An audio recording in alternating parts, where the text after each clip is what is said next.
Hi, my name is Joe Silvia, and I'm a partner with the law firm Dickinson Wright. I want to talk today, just very briefly, about what happened recently with respect to a couple of banks that failed.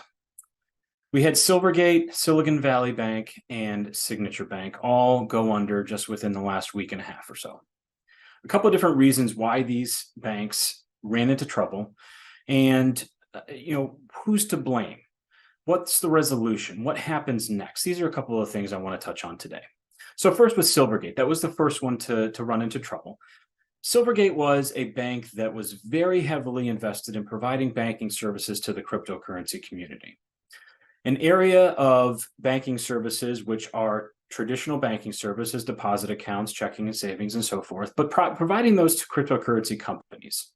Okay, Silvergate ran into problems because, as we saw recently, cryptocurrency values have come down.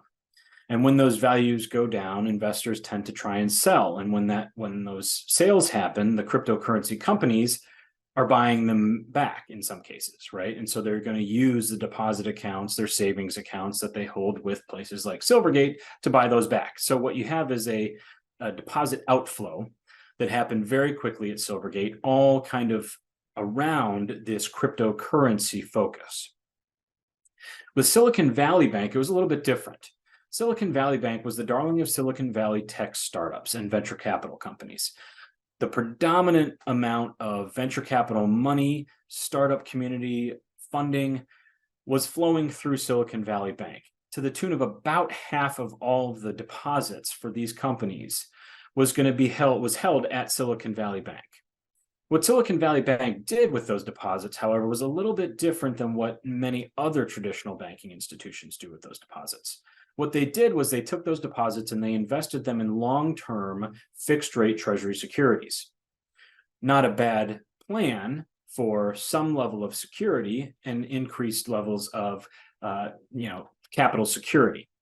Unfortunately, when that happens and interest rates rise, the value of those securities goes down and you get into a situation where you essentially have a capital shortfall. You need to go to the markets or find additional funding.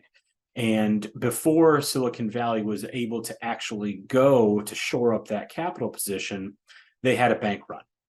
The venture capital community, the tech startup community, all heard about what was going on at Silicon Valley Bank. They got spooked. They all tried to get their money out as soon as possible. That causes a bank run any day of the week. Third situation was Signature Bank.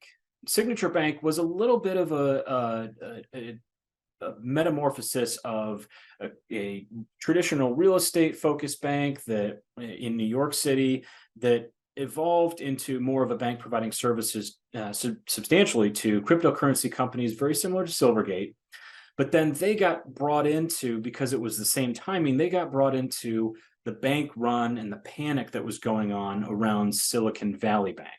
Similar investment communities, similar types of tech startup, venture capital, cryptocurrency money.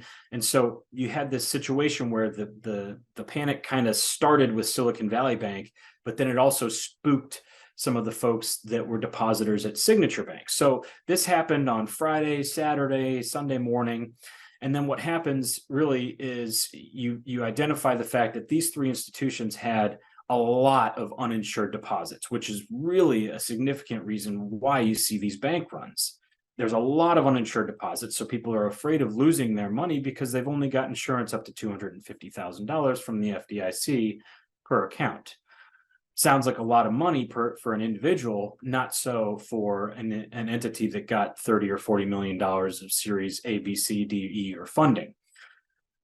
So what we had here is increased concentration risks, whether it was in cryptocurrency companies or for Silicon Valley's case, in the tech community and the startup community.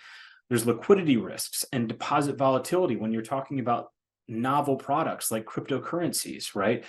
There's obviously going to be issues if you have a significant amount of your deposits in a particular industry, and that industry is subject to what I would call heightened volatility.